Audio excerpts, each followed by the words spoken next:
mbokk ba léegi rek ñu àndandoo ak yéen ñu ngi leen ci ñaanal bëccëg bu neex ci télévision Futur Média 9h14 mooy doog a jot dañuy jàll directement ak kii yaa pour Diop Diop dañuy def na course ak nu mu tudd temps bi. dañuy def course ak montre bi. on va parler de naka la ñuy créer emploi partie bu njëkk bi keroog ñëwoon nañ ci mais à la demande générale selon kii yaa Chakour. ñu bëri dañu bëgg dégluwaat naka ngay def boo bëggee créer sa entreprise surtout ak taxawaayu APIX.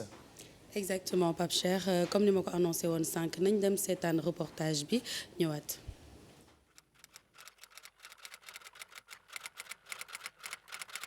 Si une personne a déjà en tête la forme juridique de son entreprise, donc elle viendra déposer avec les pièces requises, donc par exemple une entreprise individuelle ou un GIE. Donc il faut savoir que nous pouvons créer au sein du BCE que les entreprises individuelles et les GIE directement sur place. Pour les autres formes juridiques, à savoir les sociétés à responsabilité, les SARL, les SA, donc SA sociétés anonymes, la personne doit se rendre directement auprès d'un notaire pour les besoins de l'établissement des statuts. Et c'est ensuite le notaire qui nous envoie le dossier pour la deuxième étape, à savoir l'enregistrement des statuts, l'immatriculation au registre de commerce, l'immatriculation au linéaire, etc.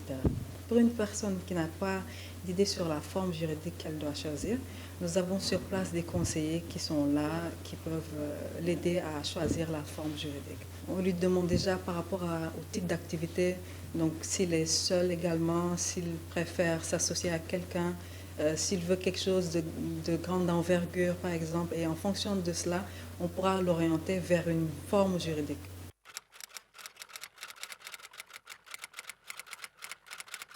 Toutes les personnes désirant mener une activité commerciale peuvent créer une entreprise. Il y a par contre des exceptions. Donc, par exemple, les fonctionnaires ne peuvent pas mener d'activité commerciale. Donc, les fonctionnaires ne peuvent pas avoir de registre de commerce.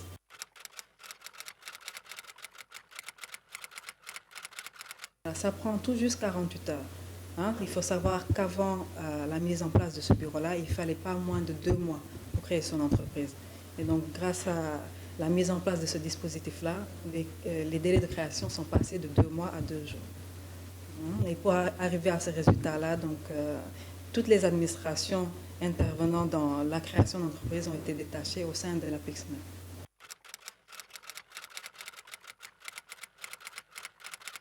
Il y a des frais liés à la création d'entreprise, bien évidemment, donc les frais liés à l'immatriculation au registre de commerce, par exemple, mais l'APIX ne se fait pas payer ses prestations. Donc les frais que vous allez remettre lors de la création d'entreprise seront dispatchés aux administrations compétentes. On voit souvent des personnes qui mènent une activité commerciale sans réellement avoir les papiers requis en fait. Donc là, on incite ces personnes-là à se formaliser. Parce que pour pouvoir, par exemple, soumissionner à des marchés, tant qu'on n'a pas d'entreprise légalement créée, donc avoir un registre de commerce et un linéaire, on ne peut pas soumissionner à ces marchés-là. Et également, pour pouvoir bénéficier de prêts, de subventions, sans présenter les documents de l'entreprise, vous ne pouvez pas y accéder en fait. Voilà Anta Angélique Diop qu'on écoutait lu jëm ci entreprise naka la ñu koy defaree moom nag mu ngi nekk foofu ca APIX expliqué na ko ci français on va y revenir comme la dernière fois ci yenn ci ay détails yoo xamante ni nit ñi duñ ci bàyyi xel surtout boo bëggee defar sa entreprise. exactement li mu njëkk wax mooy aujourd'hui le choix des statuts juridique mooy nga bëgg a xam ndax GIE nga bëgg a créer wala nga bëgg a xam ndax SARL nga bëgg a créer wala SA ñu ci bëri au départ duñu xam ban forme juridique moo leen di arranger. Aujourd'hui il y a un tableau boo xamante ne ñoom dañ ko mettre en place pour aider les gens dans leur choix tableau boo xamante ne bu ñu nee SARL jox nañ la foofu avantage yu SARL yi inconvénients yi bu fekkee société individuelle la par exemple dañ lay wax concrètement que inconvénient bi mooy crédibilité aujourd'hui su fekkee yow yaay le seul garant bokkuloo ko ak kenn est-ce que tey di nga dem ci entreprise mu jox la xaalisam pour nga liggéeyal ko il y a des risques à prendre mais bu fekkee c'est une société anonyme par exemple tu es crédible auprès des banques par exemple parce que c'est un capital quand même assez important ba pare c'est 2 personnes donc 2 à plusieurs personnes donc ñi nga xam ne ñooy après les personnes responsables dañuy gën a bëri donc mu am GIE également bi nga xam ne mooy groupement d'intérêt économique boobu aussi moo xam statut la boo xamante ne ça intéresse beaucoup de gens au Sénégal ñu ci bëri ci GIE la ñuy commencer door a dem yenn saa yi te duñu xam ne réellement mën nañ démarrer direct ak SARL. parce que balaa nga ibbi société il faut que d'abord nga dem nga laajte ban société nga bëgg bu fekkee miinuloo tout ce qui est SARL ak yooyu ngay wax. nga dem tu t'informes. ñu wax la lii mooy SARL lii mooy SA lii mooy statut bii nii. exactement donc au niveau de l'APIX dafa am benn bureau bu fa nekk donc bureau d'appui à la création d'entreprise soo demee ci bureau boobu ñoom ñoo lay conseiller expliquer la forme juridique bu ci nekk soo paree dinañ la booleeg ñi nga xamante ne ñooy gérer côté fiscalité expert comptable yi pour ñu expliquer la sa entreprise naka nga koy gérer en tout cas tous les dispositifs sont mis en place pour jàppale ñi nga xamante ne dañu war a génn ci informel bi je pense que surtout c'est à cause de ça État du Sénégal teg bureau boobu noonu parce que informel bi li muy yàq moo ëpp ba pare même ci seen propre intérêt duñ ko xam di nga gis kuy def chiffre d'affaires bu énorme ci informel alors que bu fekkoon dafa formalisé am na ay këyit dina mën a soumissionner ci marché yi marché état yi dina mën a tey dem banque bi wóolu ko ba jox ko yenn xaalis yi mu gën a développer activité am donc may ñaan ñëpp ñoo xamante ne aujourd'hui ñu ngi ci dans l'informel ñu dem vers l'APIX ñu wax leen ban procédure la ñuy employer pour mën a créer seen entreprise et puis du yàgg c'est avant c'était 2 mois maintenant c'est 2 jours en 2 jours tu as xaalis bi ñu lay laaj bëriwul c'est ça xaalis moi j'ai vu un pote avant-hier moom dafa commencé woon par bi mu bàyyee jàng jël benn table góor la ay sœuram ñoo ko doon toggal ay ndambe ay affaire mu koy def ci table bi di ko jaay ci benn buntu école mais il m'a dit que maintenant am na lu toll ak 3 cantines Médina HLM ak benn Pikine voilà donc ci taabalu ay sandwich suñu morom et tout mu doon jaay ay mayonnaise ay ndambe ay thon ay firiir man dama ko daan reetaan su ma ko gisee mu ne ma woon faalewu ma la mais maintenant am na lu toll ci 2 cantines yoo xamante ni bu ci boolee defarlu ay këyit je pense que mën na gagner ay marché ndekki mais Pape Cheikh damay wax souvent ni que bu fekkee comme ni nga koy waxee jaay Dakar sax moom donte da nga yor tey ay Dakar di ko def ay boule di ko teg di ko jaay boule juróom boo ci góorgóorloo tuuti di nga ci def suba ay jus de Dakar mais boo ci amul ful la ma ñam jeexal ko boo ci góorgóorloo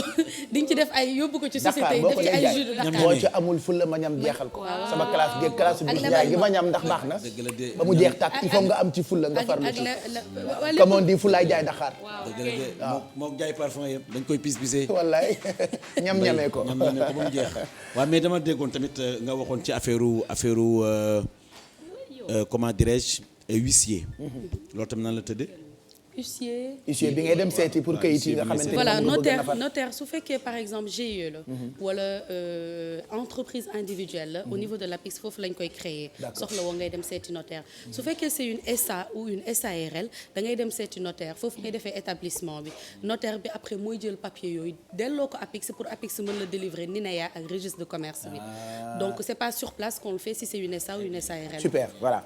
donc en tout cas je dis à tout le monde j'ai reçu beaucoup de messages sur le guide de création d'entreprise bi il est encore là disponible si ça vous intéresse faites-moi un mail sur yeewulentfm@gmail.com voilà on ne parle jamais sans l'avis des spécialistes ñu ngi gërëm waa APIX Johnson Mbengue ak suñu waa ji Jacqueline Fatima beaucoup moom itam très adorable yaayu Cheikh jigéen ju baax demal ci moom waaw noo ko tàggee Cheikh Yérim Fatma beaucoup dañu nekk ci 7FM jaabante bi metti ma ne daal dëgg naa ko seeti daal parce que vraiment galère bi mi ngi bëgg a yàgg na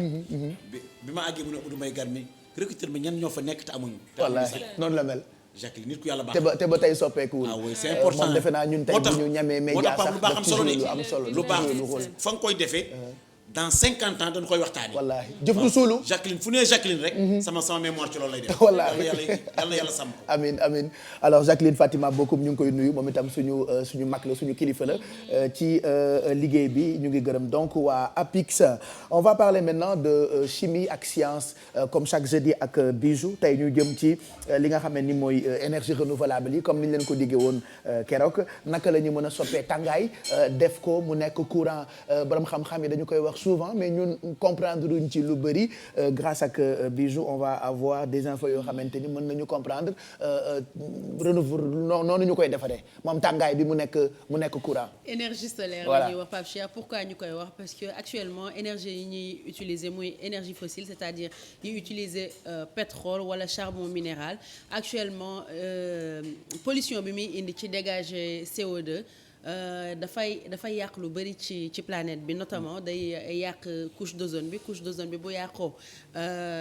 tàngaay bi day gën a yokku calotte glaciaire bi commencé di seey ba pare érosion côtière bi ñu doon wax sa loolu moo ko andi boo dee gis saison yi parfois soit taw bi day dépasser période bi mu waroon nekk tàngaay bi ñëw heure bu mu warul ñëw donc conséquences yooyu yëpp comme période yi novembre diggu novembre daan na sedd on comprend pas pour l'instant xamoo ci ban saison nga nekk et puis taw bi da doon continuer ba biir novembre loolu yëpp ñun li ñuy def moom moo tax donc nit yi dañ ci bëgg a remédier ba tax na ñuy développer énergie yu tudd comme énergie solaire pour en parler dañ demoon CERER centre d'études des énergies renouvelables rencontrer le professeur Issa Khayoum mu nekk directeur CERER ak aussi benn docteur en énergie solaire Awamar ñu expliquer ñu comment on transforme la chaleur du soleil en énergie mun ko utiliser en électricité.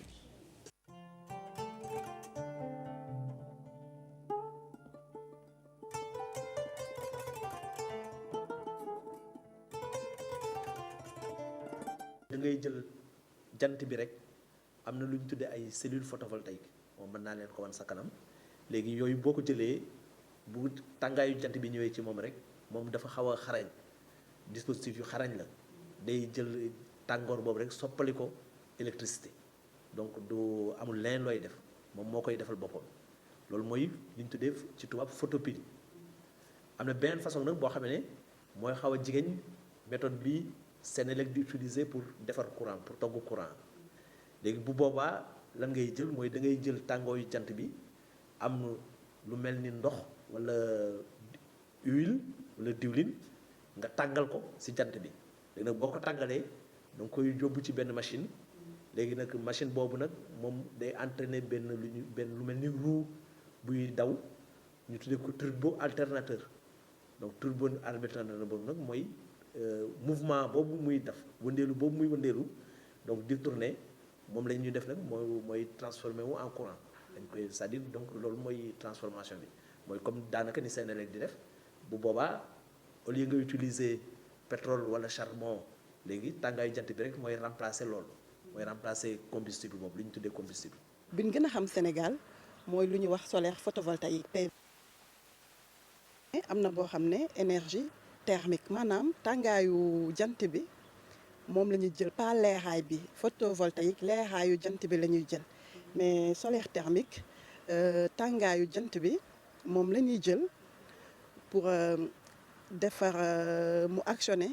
moteur bi actionner alternateur bi produire électricité. dispositif bi moom la ñuy wax capteur cylindro-parabolique moom en fait mooy permettre dañ ko fixé nii ni nga ko gisee nii jant bi day tàppe ci kaw mu collecté tàngaayu jant bi projeté ko ci tube récepteur bi par exemple foofu la ñuy def ce qu'on appelle flux caloporteur fii on a de l'eau ndox boobu da koy tàngal ba mu nekk sous forme de vapeur ndox bi nekk sous forme de vapeur et nekk sous pression moom mooy actionner turbine par exemple boo actionner turbine bi actionner alternateur bi produire électricité. ñëpp ñu ngi naan jaww ji mu ngi soppeeku donc li ñu tuddee changement climatique donc mu nga xam ne changement climatique bi li muy entraîner mooy léeg-léeg taw yi xam nga day irrégulier déplacement saison yi niveau géej bi di yéeg loolu mooy changement climatique yi mais loolu dañ seetlu ne li ko gën a indi mooy ni ñuy toggee énergie di ko jëlee ci ay pétrole wala ay charbon minéral loolu day émettre benn gaz boo xam ne moom la ñu tuddee gaz à effet de serre gaz à effet de serre yooyu bi ci gën a bari mooy li ñu tuddee gaz carbonique CO2 ci tubaab léegi nag day dajaloo ci kaw jaww ji def effet de serre soo xoolee énergie source d'énergie muy pétrole wala muy charbon boobu ma la wax wala muy énergie solaire ñoom ñëpp dinañ émettre CO2 mais daf si am yoo xam ne ñoo gën a émettre CO2 donc yooyu lañ dinañ ñoo plus polluant boo ko xoolee dans l'ordre charbon lay nekk charbon minéral bi ensuite les produits yu jógee ci pétrole énergie solaire nag moom li tax ñu ne énergie propre la mooy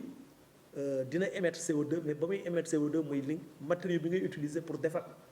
dispositif bi maanaam booy defar concentrateur bi wala booy defar cellule photovoltaïque bi xam nga da ngay soxla énergie mais bu boobaa énergie boobu la lay émettre mais énergie boobu li tax ñu ne dafa propre mooy bu fonctionner ñetti at rek la mu loolu daf koy delloo léegi nag li ci des yëpp te comme durée de vie am day yokk day mat fanweeri at léegi ñaar fukki at ak juróom-ñaar yëpp dootul émettre CO2 loolu tax ñu ne def. voilà ñu ngi woon ci centre d'étude des énergies renouvelables souvent da ngeen di dégg ay termes yoo xamante ni borom xam-xam yi ñoo ko gën a maîtriser dafay xaw a bizarre ci su fekkee xamuloo ko mais ça a beaucoup d'importance comme Bijou ni mu ko waxee bi élément bi di jàll ñun war nañoo mën a produire courant bu bëri grâce ak jant bi ñu am. grâce ak jant bi ça nous permettra ñu bañ a consommer lu bëri ndax facture yi métti na. d'ailleurs booy def benn recherche par rapport ak énergie renouvelable ci internet dafa am benn carte bu ñu lay wan. di la wan ne que pays yi nekk ci centre hémisphère bi bu fekkoon ñëpp énergie ñi ngi def ay panneaux solaires dinañ fournir monde bi yëpp en énergie te dootuñu soxla utiliser les énergies fossiles donc ñoom foofu ay recherche yu mel noonu lañ fay def d'ailleurs professeur Issa Xayoum boo gisee dafa defar ay parking solaire c'est-à-dire da ngay ñëw garer sa oto mais ci kaw kii la fa def ay cellules photovoltaïques boo xam ne day capter lumière toi tu penses que c'est un parking alors que énergie lay defar bu guddee ñu mën ko mën a utiliser comme donc courant loolu j'ai vu que ci dëkk bi am na ay lampes yoo xamante ni ay solaire la quand même ça c'est cool après di ñaan rek mu gën a développer ñu gën di am courant grâce ak naaj bi ça nous permettra consommation bi wàññeeku ci wàllu courant consommation bi wàññeeku surtout parce que boo dee xool cellule bi pour éclairer benn kër en tout cas wala une partie de la maison c'est à 3 millions 3 millions mën nga ko rentabiliser très rapidement parce que booy fay courant tu payes plus et day valable pendant 30 ans garantie bi pendant 30 ans mën nga ko utiliser seulement parfois nit yi yëkkati 3 millions dem jëndi mooy metti donc il faut benn véritable politique boo xamante ne gouvernement bi moo koy teg en collaboration avec les banques pour que population bi mën dem jëndi cellule photovoltaïque yi teg ko seen kër courant bi wàññeeku et puis boo desalee courant di nga ko mën a jaay waa Senelec pour ñu utiliser ko parce que bi ngay utiliser sa kër courant continu lañ koy tuddee bu dee danga ko bëgg a jaay mun nga ko transformer en courant alternatif dugal ko ci réseau de distribution yi jaayaat leen ko. merci Bijou si donc loolu am na solo jëm ci énergie renouvelable tey ñaari mbir yu am solo la waxtaane renouveler énergie ak déchets yi génn ci ñun ba mu nekk bus ca benn dëkk waxtaane itam courant bi nga xamante ni mën nañu ko am grâce ak soleil bi et c'est toujours intéressant mën ngeen amaat replay yu reportage boobule ci suñu site internet www.igfm.sn puisque nous parlons de tout on va parler maintenant de mode ak tendance fun and fashion laa ko tuddee grâce ak Ndeye Malle am nay mbir yu am solo yu ñuy indil démb ginnaaw ñuulal bi nga waxtaanee El Hadj Mbaye Garim moom tollagul ci ñuulal waaye ñiy ñuulal nag li ma da wax démb baax na Pape agsi naa ci de. comme day watu daal du nu gis. waaw agsi naa ci kon am na shampoing yu xew doo sonn léegi. kon de yooyu shampoing bi mu ñu woon démb day kon baax na war naa mën a baax ci yow. waaw oui parce que xam nga man nag man sama kii man Angleterre lay jóge. waaw say produit. waaw Angleterre lay jóge nag. waaw oui mais nag boobu man xam naa mën naa ko essayer. voilà jox nga essayer. pour ñi seetaanul démb yeewu leen te bëgg nga xam shampoing bu baax boobu nga xamante ni mën nañ ko def ci bopp sa bopp ñuul te du mel comme yeneen ñuulal yi mën ngeen dem ci suñu chaîne YouTube di ngeen mën a amaat replay bi mais tey léegi gis ñuulal boo xam ne si day rogalaat waaw mooy rogalaat day rogalaat am na yoo xam day rogalaat donc transformation non sourcil plutôt voilà comme ni nga ko waxee Pape Cheikh mooy nu mu tuddati sax poil à poil voilà tatouage permanent poil par poil donc benn institut de beauté nañu demoon à la rencontre de Binta donc Binta nag mu expliquer ñu procédé bi nan nañ koy defee ñu daw xool ñëwaat. ma leen won sànq nag mooy sourcil permanent poil à poil technique gu maquillage permanent bu bees la moo xew ci jamono jigéen ñëpp maa ngi leen di woo ngeen ñëw def ko doo leen ko rëccu te dina permettre ngeen gagné aussi seen temps doo leen fa ne di crayon di perte ay 30 minutes ak 1 heure de temps. xul nag ba neexul waaye loo xamuloo ko dafa mel ni ay yéen la alors que da ko tatoué et tout ça moi j'avais vu que yéen am na boo waxoon ci yeewu leen bu yàggul mais da nga koy def bu ngeen di def traîne nii mu nekk tatouage mais bii quand tu regardes ça tu as l'impression que c'est ay yéen la yu fees dell. donc yow Pape Cheikh tu as compris vraiment le procédé effectivement. On ne gifle pas pour m'expliquer quoi que ce soit. Je comprends vite. Allah. Et vous êtes des professionnels aussi gëstu yi ngeen di def c'est que man maay comprendre man mi nga xamante ni sama xel mi dafa nëx cancre la waxutuma la ak ñi seetaan je te jure yii ngeen di testé ci télé yi bu ma comprendre rek xamal ni ñuy seetaan comprendre man sama xel mi neexul waaw. donc comme ni nga ko waxee rek Pape Cheikh moom daal mooy xeetu tatouage bi nga xamante ne moom moo xew parce que bi njëkk comme ni ñu ko waxee woon moom moo tuddoon ombrage mooy da ngay def ñaari traits yi remplir ci biir ba mu fees dell moom la ñëpp xam. moom nañu wane woon du benn du ñaar ci biir yeewu leen. bii nag mooy technique bu bees boo xamante ne des gens qui ne veulent pas s'épiler wala ñi nga xamante ne am nañ karaw mais dafa fin pour ñu jox ko plus de volume donc noonu ngay def c'est des traits yoo xamante ne tu décides da ngay mel ni kuy gàjji. donc ay traits la rek mais du loo xamante ne da nga ko remplir voilà et c'est quelque chose boo xamante ne dafay des foofu. voilà pour ñaata at dafay des pendant 3 ans. 3 ans d'accord. par contre bu fekkee bii nag chaque 15 jours. sol mu sax du ko dindi. sol mu sax day mel ni ñaas kon. ci ay yéen mais dañuy def voilà dañuy def remplissage chaque 15 jours nag da ngay dem di def remplissage ba mu mot 1 mois. boo ko defee ba pare dañ lay jox benn crème boo xamante ne moom nga koy appliquer. pour après nga xamante ne plaie bu dañee produit bi implanté wu na léegi. ci sa biir yaram mu normal. mais Mado est-ce que dañuy c'est pratique et c'est nouveau. voilà bi la différence c'est que tu n'as pas besoin nga wat li nga xamante ne moom moo di yéen bi. xam nga bu njëkk bi da nga doon wat parce que ci karaw bi lañ koy def. voilà ci karaw bi nañ koy defee donc di ko gàjji ba nga xamante ne tu as la forme et ça te donne l'air d'avoir un sourcil plus forme yéen bu rafet quoi c'est ça. voilà bu gën a sëq donc boo ko defee pendant 3 ans lay durer chaque 15 jours da ngay dem di def retouche pendant 1 mois. et léegi mun nga ko garder bu la neexee 3 ans nga demaat nga defaat beneen. c'est rapide à faire ça ne dure pas 45 minutes lay def ci kii bu nekk rek ci bët bu nekk parce que quand même l'idéal mooy il faut faire très attention parce que bu ratee rek jeex na. donc il faut être très méticuleux dem ci kenn koo xamante ne professionnel la mu def ko parce que boo ko defee rek bu ratee rek c'est fini. tatouage la du mënati dañ. voilà donc c'est important. moo tax dem seeti spécialiste comme elle a dit kii a baax loolu baax na il faut seeti spécialiste. déjà moom esthéticienne la de profession moom Mado et pourtant day dem ci spécialiste yi donc segam Mado moo mën di dem di seeti spécialiste yi moo tax yéen ñi nga xamee ni rubrique bi yéen la ñu ko jagleel ngeen war di dem di seeti spécialiste yi ça ne peut que vous apporter du bien jigéen nag lu mu sonn yëpp defe naa jaral na leen ko. wallaay taar moom jaral na leen ko. yéen a tax tam ñuy sonn de. waaw surtout waaw yéen a tax ñuy sonn bàyyi sa moo tax tey ñu jagleel leen ko rek surtout nag vraiment. jërëjëf ay délicieux. ouais mais suñu journée bi amul buzz. alors si on demande juste un appel solennel nañu def allez les femmes. allez vous faire belle. et puis li ma naqari mooy faites plaisir à vos hommes.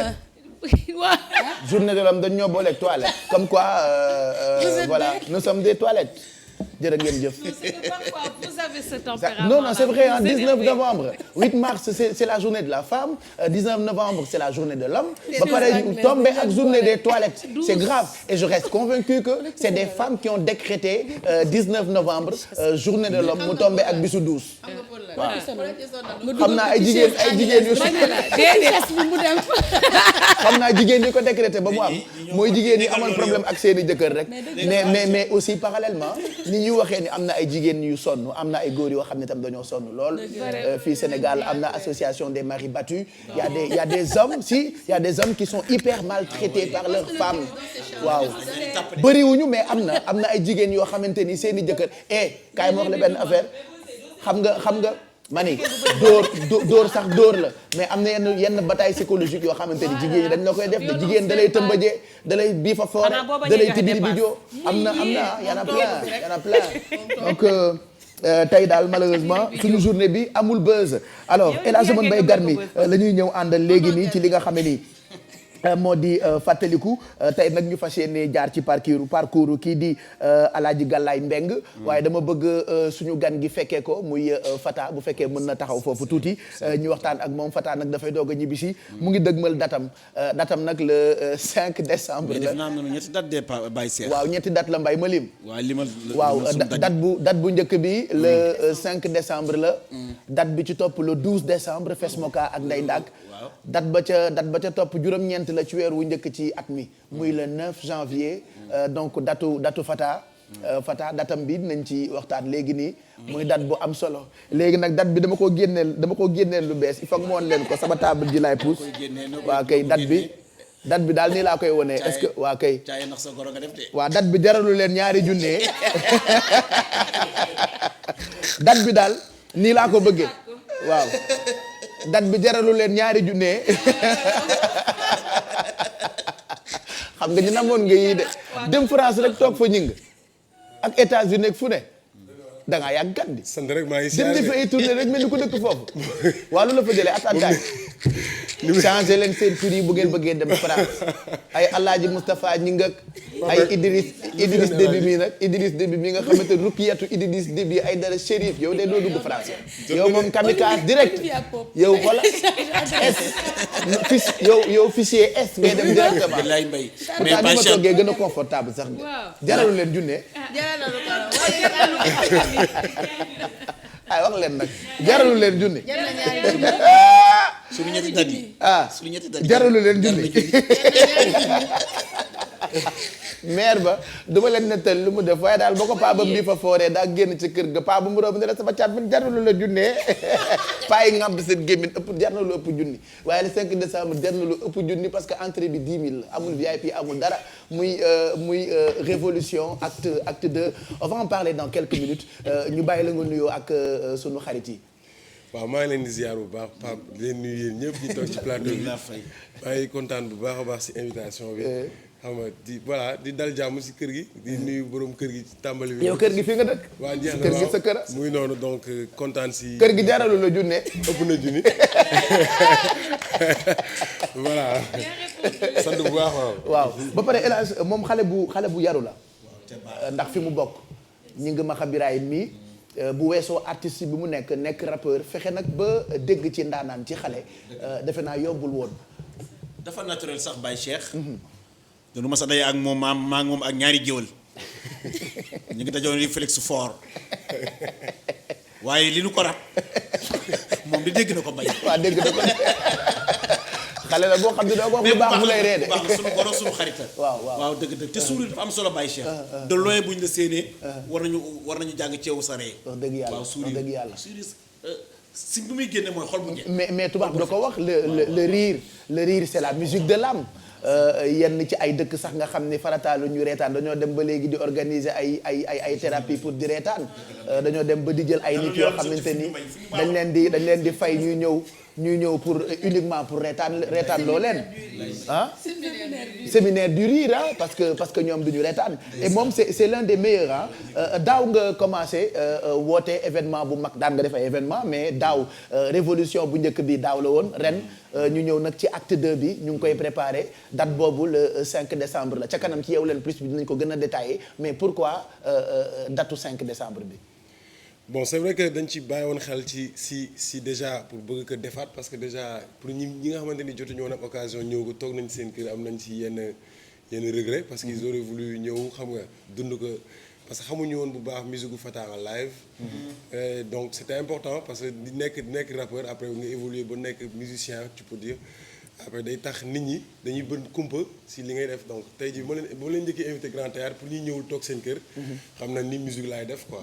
et donc booy def musique et puis invité nit ñi si salle yu mel noonu c'est pour que ñu ñëw rêver quoi mu nekk son ak lumière quoi et donc depuis lors bi ma ko defee aussi man ma génn si ak benn vraiment respect ak contenté parce que ñun daaw loolu moo ñu frappé woon spectacle bi voilà waaw spectacle bi moo ñu frappé woon c'était comme si yaa ngi woon ci scène yi ñuy gis ci tubaab bi justement et noonu laa bëgg continuer gën ci def ay surprise aussi parce que pour man loolu la quoi da ngay bëgg di partager ak sa public loo xamante ni dina la jox crédit ak ñoom quoi dina tax ñoom dinañ la mën a jox crédit bi ngay tollool quoi parce que musique du rek wax ay kii la quoi dafa ànd ak lu bëri yoo xamante ni mooy tax nga nekk artiste bi nga war a toll quoi. et je pense que loolu yëpp liggéey la. musique lépp la. waaw musique lépp la. donc du coup bëri ay affaire tey jii loolu lañu nekk di bëgg def te jëlaat grand théâtre def ko noo xamante ni en tout cas. ku fa ñëw di nga xam ni spectacle boobu mosul gis la quoi parce que quand même il est permis de rêver en fait. àdduna lañ nekk. loo gis ci beneen plateau ci àdduna bi mën nga ko partager ak sa public. alors Fata xam naa ne doo bëgg a joxe détails yi actuellement. mais comme da nga demoon tourner à dafa mën a nëbbatu nag. dafa mën a nëbbatu da koy wax naan la non surprise boobu la ñu bëgg a xam lan nga gis à l'international bi nga demee ci tournée yi loo xamante ne tu te dis ça je vais l'amener au Sénégal pour de faire plaisir ay ñi ñëw di parce que bëri woon nga ay date quand même bitim réew. oui déjà que ça s'est bien passé par rapport ak artistiquement li nga xamante ni ñu ngi koy def ak ay percus et tout mais en termes de décor j'avoue que on est en train de travailler sur un truc boo xamante ni dina mën li ñuy wax naan vidéo live la quoi boo nekkee di seetaan di nga mel ni kuy gis. clip. waaw di nga mel ni kuy gis clip. et puis da ngay toog di ko seetaan mel ni ku nekk ci biir. waaw voilà loolu lay demee et puis en plus aussi sénégalais bon je dirais pas sénégalais en plus gisagoo après ñuy jouer ay live fii en même temps que ay 2 batteurs. mu mel ni ñaari orchestre ñuy jouer benn morceau quoi. donc loolu yëpp dañ koy def en même temps et puis ensuite ay plein de soirées et plein de surprises c'est-à-dire ay innovation la morceaux yoo xamante ni du début jusqu'à la fin amul taxaw. donc dañ koy raffiler quoi comme il se fait en tout cas grand yu mag yi nga xamante ni fii Sénégal jot nga leen xam. ci musique jot nañ ko def.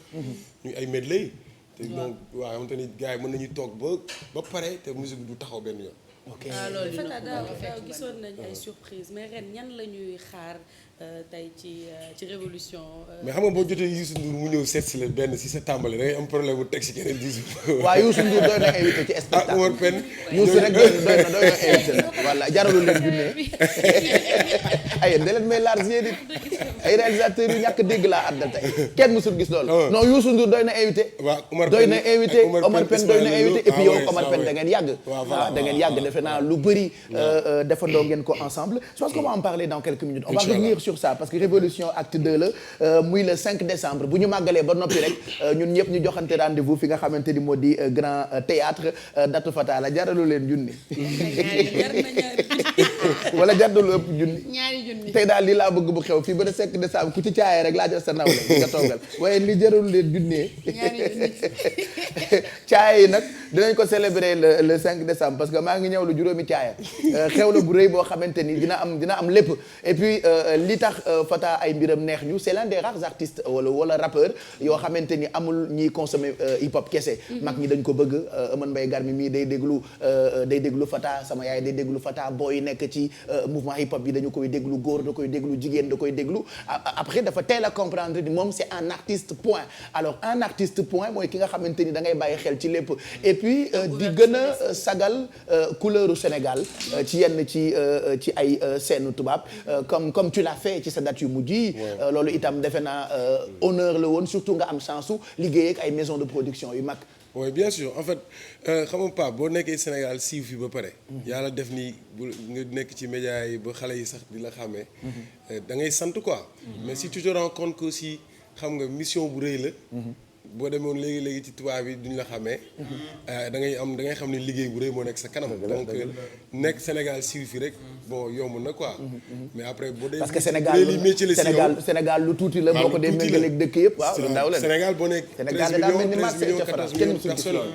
mais bu fekkee yow musique ngay def te nga gëm ko. da ngay nekk missionnaire da ngay dem foo xamante ni. kenn waranteetu fa wala xamatuñu ñoom musique rek dañuy jugé. tubaab yi xamuñu caste xamuñu. waasoo xamuñu dara ñoom musique la ñu bëgg. dëgg la donc parfois te ngay am envie di conquérir beneen public. loolu mooy nag wane ni yow tamit li ngay def boo ko mënee tuuti itam bëgg nga ko. d'accord jeex na ñu ngi ñëwaat ci yow léegi nii El Hadj Eumane Mbaye Garmi dama bëgg ñu waxtaan nag ci góoru kilifa goo xame ni bàyyi na ay empreinte ci réew mi lu baax lu ne def na ko fi muy El Hadj Galaye Mbeng plutôt. kooku nag Baye Cheikh ci kii nu jëm. te El Hadj Galaye Mbeng. xam naa nan tàbbi daal ci élément bi doog a dellu soit waxtaan bi. ayca na biir. commerçant bu mag commerçant bu am jom mën a dimbali ay jigéen mën a jàppale ay jar bu yërëm néew di doon bu tëddee ba guddi bu ko julliti yàlla fëggee day jëkk dépense bu mu yor jox ko ubbi pare jox ko kenn du ko bu ko def du mel ni que ay pap ci guddi gi li ngay def nag mun na yàlla du jeex yàlla rek laa àndal lu mu yor jox ko du jeex bu daan dem gàmmu dafa amoon fukki gumba ca koñ ba ci sànniñeeri ga muy jiite gumba yi nag maanaam Papa Galaye ñaata fan nga yàgg ca gàmmu ba mun leen dinaa am juróom-benni fan ca gàmmu ba waaw noonu def nag lu ñuy añee mu ne leen dama leen di jox ku ne sa juróom-benni añ fay ko ci restaurant kooku mooy la wallaay mooy ku bëgg jigéenam ku am jom ku bëgg liggéey li sànni ñëri ga mu nekkoon ku ñëw ci jar baatam war a liggéey daf la naan ne nga jëndal la saaku mag wala saaku soble nga dem sa am boo demee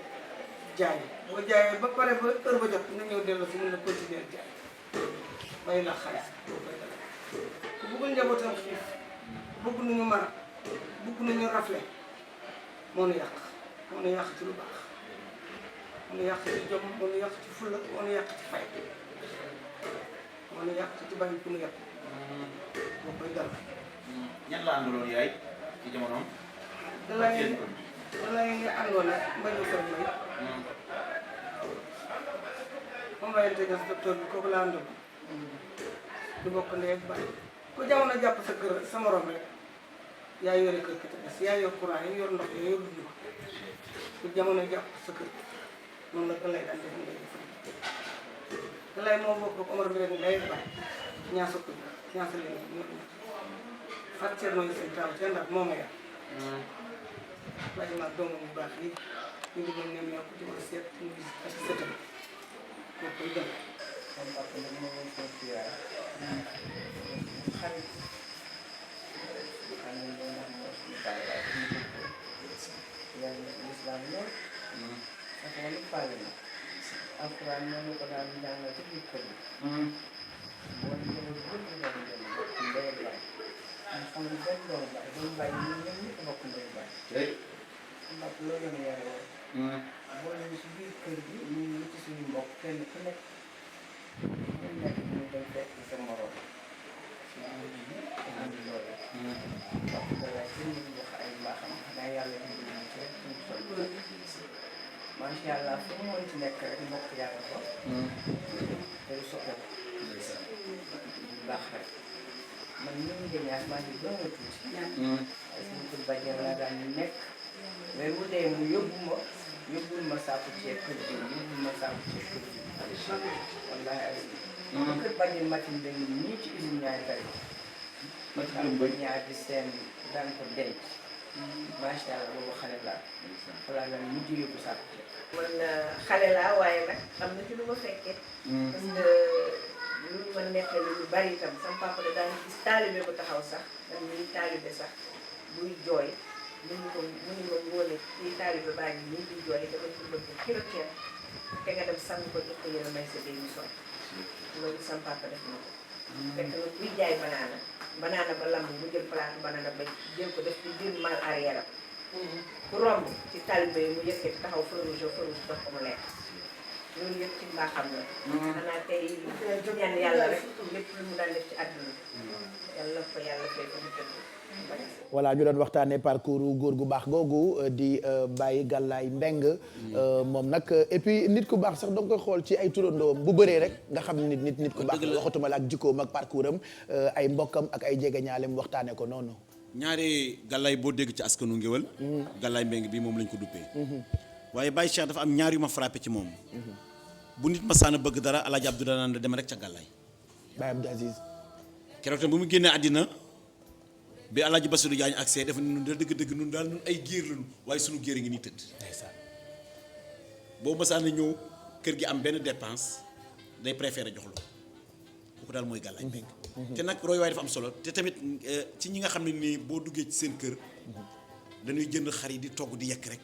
Mansour ci moom la ko doon wallaay togg yekk rek ak joxe su ma saana taal otoom ba gis koo xam ne kii yor na palaat boo xam ne bii dafa am lu mu sëf te mu xam ne kii valeur bi bariwul te sonn da koy jënd def ko ci maalam da koy jënd def ko ci maalam nit ku baax la woon Alaaji Galaye Mbengue vraiment di distribuer moom daal dëgg rek royuwaay la woon daal boo xam ne bii daal dëgg man nag de bas âge dama ko dama ko xam. bu ma saa di ñëw di seet si benn jigéenam Yaxaram Mbeng ma gis ni ko famille bi toppee. ma di ko xool te nga jël jikko ñu ne ma Galaye Mbeng la rek. wallaay sama xel dem ba sori. dëgg événement bi kii ma ne daal vraiment naa dem tur bi nag kan mooy Galaye. wallaahi mais ma ñëwee ndekete yoo mi ngi bokk ci famille bu baax. dëkk Tivaouane di nit ku yàlla di nit ku am valeur. voilà ñu ko ñaanal yàlla ko yàlla xaraa àjjana. amiin jege woon loolu Alaaji Abdou Aziz Sy Dabakh kon njabootam yëpp ñu ngi leen di ndokkeel tey nag fàttaliku gi ñu ngi ko jagleeloon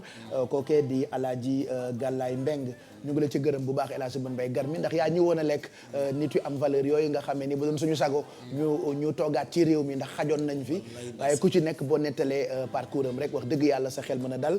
suuf nag mën naa lekk yax waaye mënta digérer jëf. déedéet fi da koy bàyyi mbay. waaw kay moo tax mbay ku yebbu def lu baax. wallaay ku yebbu def lu baax loolu ne ko saa su ki ñaamaa ñu ne ko wallaay mu ne bu doon nett lu waay neex mat comme nett li nga fi nag jëfi mat nay seet. wallaay jëfi mat gars yi nañ baax rek am njëriñ. bëggoon naa nag nga ñëwal ñu bis ci Ajaratu Awa Gueye. Awa Gueye mi Youssou way. incha allah waay Baye Cheikh danaa ko def. Awa Gueye nag bëgg naa ñu rendre ko hommage. bëgg naa xale yi xam ko. du yàgg dara parce que moom. dañ ko dénk Papa Lo. wallaay Gaydel te ñoom ñaar ñëpp tubaarkàlla ñu ngi ci suuf. wallaay xam naa mémoire bi sax dañ koy boole bi def ko benn mémoire. voilà génne leen. ndax Awa Gueye lu nekk def na ko ci réew mi. wallaahi te ndeyam nekk nit ku yàlla baax. Astu Datel. Astu. keroog bu mu génne àddina. fi Youssou Ndour di yable ajit ndey soxna. boo fekkoon loolu sa yaram day def. Youssou ba mu koy woy dafa yooxu kon Awa Gueye baaxoon na. Awa Gueye wuyoo kenn du moom kon Awa baaxoon na. te muulee Awa Gueye wuyoo dinaa seeti daal Youssou dafa yooxu ci woy bi kon Awa baaxoon na. dinaa seeti Jaynaba seeti Lamine Camara seeti Adja Su Sow mais dëgg tudd nga jigéen ju yàlla baax ak Oumou Tall madame Gaydo waaw Oumou Tall mu baax bi moom de Ardaya rek la si xam nga Ardaya moom du ñëpp ko mën wala kenn mënu ci dëkk dëgg la bay jar na junni wallaay jaralu la junne jërëjëf El Hadj Mbaye Garmi di ndokkeel tamit njabootu Alaaji Galaye Mbeng yëpp di ziar tamit suñu yaay Adja Dieynaba Fall gorom madame Sey ñu ngi koy nuyu ak Iba Sey ci boppam moom itam yónnee na ndaw fan yële ci man maa ngi ko ci gërëm mais tamit leen rek laa leex Baye Cheikh lii nu defal Galaye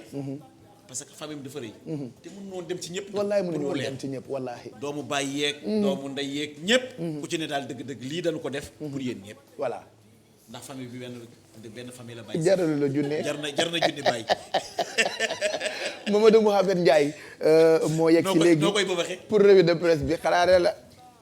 jërë ngeen jëf caaya ji de dinaa ko araw tey mooñ ko fonde ko bu dee daf laa naqari nag nga ñaw li ji caaya waaw ku mu naqari daal fayul bu dee li may def dafay gêné na ñëpp defi caaya ñëw fayu rek bu ma defee jin leen di ngeen ñëw ne ma bii nag ñaata lay jar comme man damay laaj daan jaralu la junnee noo koy bëbaxee non jógal ñu xool fu mu yem nit ñi loolu lañ bëgg a xam fu caaya ji dafa sipp paysanné rek dafa isaaw raawe rek itam caaya ji gisoo déedéet je peux évaser da nga xam ba pare caaya dafa neex a fecce comme caaya ku caabi de mais Pape daan nga football bi nga nekkee xale du tout du tout parce que du tout non après ça dépend de fi nga màggee j'ai grandi dans une belle ville française donc du coup oui c'est man j'ai grandi à Marmande c'est dans le Lot-et-Garonne en province en France arrêtez vers Bordeaux man màggeewu ma fi ngeen màggee de comment non c'est en campagne j'ai plutôt joué avec des vaches et des chiennes. J'ai plutôt joué avec des cochons, des vaches et des chiennes. Bon, nous, on va réfléchir. On ne sait pas si on peut continuer avec toi. Vous voulez que j'explique davantage? Non, on a tout compris. Hein. Ça se voit là. J'ai grandi à Marmande. C'est dans le Lot-et-Garonne en France. Quand j'étais enfant, je jouais avec des cochons, des vaches et des chiennes. C'est ma grand-mère. C'est moi qui faisais le madame Trère meew bi. ruux. waaye léegi jaral nañu junni dama. jar na ko. ëpp na ko kañ. jaral na leen jundee. jar na lu ko raw. allez ñu bàyyi leen ak Mamadou Mouhamed Ndiaye pour revue de presse bi moom la ñuy jeexalee laataa ñuy tëj première partie bi dernière partie bi nag ca kanam la diggante 10h15 jàpp 11h juste bu Kebs pare permanence Mahmoud. oui Pape. jërë ngeen jëf. Pape ngir yàlla dimbali ma yàgg naa fi.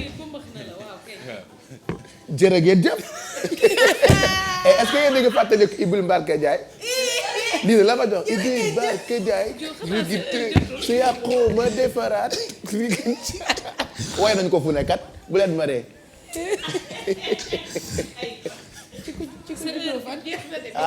Marmande on m'a raconté l'histoire yéen de télé bi dañoo war a dagg programme yëpp def ko ay waxtaan barki Serigne Touba dañoo sonn ci émission yi c'est stressant les émissions ay débat ak ay journal ak les affaires de la cité ki ko war a def rek journée spéciale rak programme bi yëpp journal bi sax ki ko war a présenter ñëw naan waaye ci lu ngeen de lii de moo xew France def waxtaan dama ko ne pour ñu ut émission boo xam ne da ngeen di la mat la ak tëdd ci suuf mais je l'ai proposé waaw parce que loolu dafa jot mais xoolal tey journée de conférence revue de presse wax lu la neex bu la neexee nelaw yow eggali waxtaan teg dibi teg coca waaw vraiment heure bi jot na baax na noo ko ba ma xeex bàyyi seex noo ko ba ma xeex te kat dañ may jàmm te kat gis nga waa télé bi baaxuñu man daal dañ may jàmb te jàmb yi ngeen may jàmb baaxuñu waa léegi moo amee demal boobu kañ nag rase nga ko nii rek nga waroon def. xam nga da ngeen di tax nit ñi gën maa bañ jërë ngeen jëf. ñu dem Pape dóoral mu daal. waaye jërë ngeen jëf yow it ah.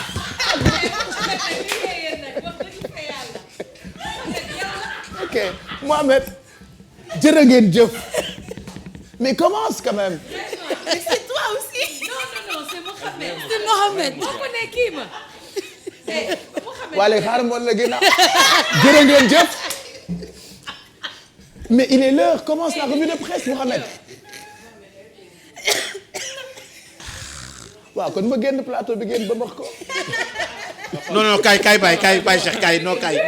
Pape génn non na la ma wax rek. non Pape ngir yàlla dama la ko ñaan ngi jëm sëñ Saliou génn. génnal ba ma pare dégg nga génnal. Aïcha gar mi ba ma xam ñu dem gaaw ngir yàlla. jërëjëf Aïcha Pape ñu door ak l'observateur Pape Samba indil ñu l'observateur mi nga xëy dikk ak ñun ci lu aju ci guerre ba mu ne ku yóbbu séntu ko ci diggante avocat yi ak magistrat yi réew mi lan moo xew moo di li nga xam ne maître Mame Adama Gueye waxoon na ko jëm ci corruption bu ñu ne am na kon ci mbir magistrat yi yéen kaay bi nañu loolee nag avocat yi ni ñu ci taxawee ak ni ñu ko tontoo tax na ñi nga xamante ne ji ñoo di avocat yi ñoo bëgg a guerre ak ñii di magistrat yi bâtonnier bi moo sàkku ci gars yi kon ñu daal di préparer ngir xeex li nga xamante ne ji injustice la ak wàllu corruption te nekk ci justice bi lii mooy li nga xam ne kon bëgg nañu koo xeex li l'observateur wax laas moom it xëy na ko dëggal xëy ñu xamal ne muy avocat yi di magistrat yi ñoo ngi sóobu ci ab guerre mbirum Mame Adama Gueye maître Mame Adama Gueye ak magistrat yi mooy kon li gën a yokk coow li enquête moom it dikk ci moom i la mbir la justice se déchire noonu la enquête xëye lim ñu bëgg a wax daanaka mooy li l'observateur wax mooy li laas wax mooy it li nga xamante ne ji moom la xëyee bâtonnier ordre des avocats mi sàkku ci yeneen confrères am yi ñu préparé ngir xeex wàllu injustice ak corruption bi nekk ci justice bi maître Mame Adama Gueye yéen a kaay bi nañu kàddu yu mu yëkkati jëmee ci wàllu magistrat yi ak guerre gi nga xamante ne ji moom lañ ci nemmee ko mooy lu yokk ci xar mi karaw njiitu réew mi Macky Sall moom ñii di troisième âge di màgget ñi grand place ne nañu moom la diw beurre bi jamono ji ci gàttal ñoom lay nekk di nengal ak di leen neexal ak di seet pexe yu mu leen jàppalee yéen a kaay bi nañu bu weesoo li nga xamante ne ji wax na ko mu di pension yi léegi weeru nekk la ñu koy jot mooy ay fexeem am na ci ay centre gériatrie yoo xamante ne ji bëgg nañu taxawal ko ci région yi nekk ci Sénégal région bu ca nekk ñu def ko fa leneen loolu it bëgg na ko moom président moo di ab daje boo xam ne da koy séq ak association yi ëmb personne troisième âge moom Macky Sall moo bëgg loolee moom mi ko bëgg mi ngi ci Sud Quotidien lan la fa yéenekaay bi xëyee mu di li meññee ci tooli jamono ji ngóob meek yooyee journal bi xëy ci ak xayma boo xamante ne ji am na ca Le Soleil moom it loolee la xëyee mu di tool yeeg li ci génne ci wàllu céréales ak yu ni mel ci atum 2015 yëf yaak na mu yokkoon lépp ay chiffres la mi ngi ci journal bi moom Macky Sall mi ngi ci direct info lan la fay def yéenekaay bi xëy ñun ci ndaje mu amoon démb ak kàddu yu mu fa yëkkati jëmee ko ci bailleur de fonds yu ci mel ne waa Banque mondiale li leen président Macky Sall wax moo di li ngeen di jox Afrique doyu leen dafa mel ne toq ndox boo tëmbal ci géej maanaam mënalu leen lu bari ñu ñëw ci wàllu njàng mi ak Walf Fadjri mi xëy ñun ci Serigne Mbaye Thiam ci xët mu njëkk mi lan moo ko fa indi moo di nee nañu weeru janvier gi ñu dëdmal bu ñu sàgganul ay grève dina bari ci réewum Sénégal sabab li moo di grand cadre ñoo jugati bëgg a waneeti seen bopp ndax dañu ne daal accord yi dox seen digg gouvernement bi bu ci gouvernement bi jëmbatul fulla wax leen lu leer ñoom danañu dellu kon ci ay grève décembre la ñu bëgg a joxe préavis de grève observateur ñëw ak ñun ci mbir mu jaral lijjanti jamono ji mu di ay hôpital yoo xamante ne ji ci coupé leen courant ca la ñu jëm yéen kaay bi nañu hôpital Dantec la Fann ak CTO ndax dañ leen ameel bor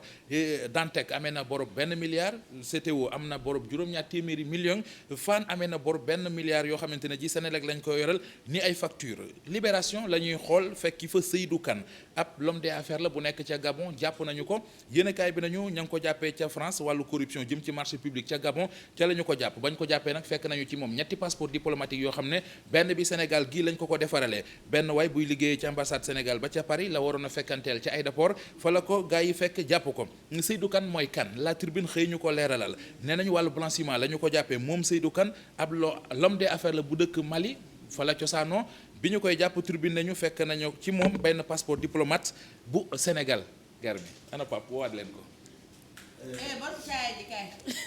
pare nga. non je parle plus. mais non. wala wuy ma dañ koy sax nag. mënoo fay ñàkk de moo la woolu de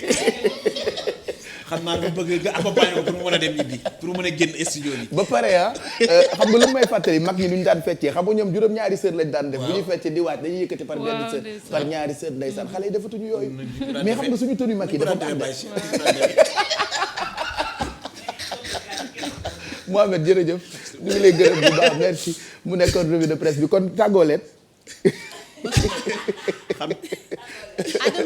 hélas ñu ngi lay gërëm bu baax a baax a baax. xanaa rek di wax ne Baye Cheikh jot naa fi léegi sunu benn soppe ñanga mbay. yónnee na ndaw. waaw xam nga moom Abdou Aziz Mbeng ñanga Fatou Bass. waaw góor Abdou Aziz Mbeng moo koy denc. macha allah te ndekete gàllaay mi moom moo ko jur. te ma nga ca Amérique nee na suivre na nee na kontaan na loolu ci émission bi. ña nga kontaan nañu. te tamit day dëgg-dëgg nee na gàllaay nag dafay càmmeñul yaayam. waaye nag di yaayu papam. kon nag dëgg-dëgg moom tam bu bëggee te nag te mbay ma caaka dafa baax nag. bañ ko mbéyaram saa waaw ay góor yu set lañu ba pare baax. ba pare am valeur. defe naa pas Mansour tuddee na ko doom moom gàllaay. tuddee ko waaw nee na moom la tuddee gàllaay. wallaahi te gàllaay xam nga ne moom tubaarkàlla boo ko xoolee rek moom sax mooy imam foofu nag boo fa duggee il faut nga nuyu Adja Mbaye. waaw Adja Mbaye tamit yaayu jaari ñu ngi ko ndokkeel moom la ñu dénk farba mu baax mi. mais Adja tam ñoom daal dëgg-dëgg. Adja dafa am valeur dafa jël jikko yaayam. waaw jikko yaay te ndey ja ci baax la ko ñëpp. wallaay Fat Bass mais ngóor kumba jimbe kenn mësul gis loolu. kumba jimbi vraiment daal kontaan nañu daal. di ndokkeel tamit ñi nga xam ne ñoom la yaa déggeen jur. ñoom ñëpp tam ñu ngi leen di ndokkeel di leen ziar lu bari bari. ban yaa déggeen men yaa déggeen jaañ yaa déggeen kenn rek la jur déggeen chimère kenn rek la jur de muy man je suis en bas. jërëjëf Mbaye merci à vous merci mes chéris. merci. à lundi. merci à Bijou Sagna depuis Paris borom cheveux yu baax. voilà sunu journée lan la mooy journée de suba non sunu journée mooy journée de la. suba tey mooy journée de l'homme et des toilettes allez merci à tous maa ngi leen di jox rendez-vous léegi nii rek bu Kebs pare permanence bu ko defee ñu àndandoo ak Fata Alfi tey daf ñuy toggal pizza bu mu defaree pomme de terre déjà commencé nañ ko ñam-ñamee ba mu ngi bëgg a jeex mais elle va nous expliquer naka la ñuy toggee pizza pomme de terre. def na stage de vol. ndax saa yu. ak yow gisoo kii. yow ki ngay russi kii xaw na rey sa pomme de terre bi ba pare lokk pizza bu jeexee moo ko jeexal de. war a ko teg ci. yéen a ngi fàttaliku statut doom.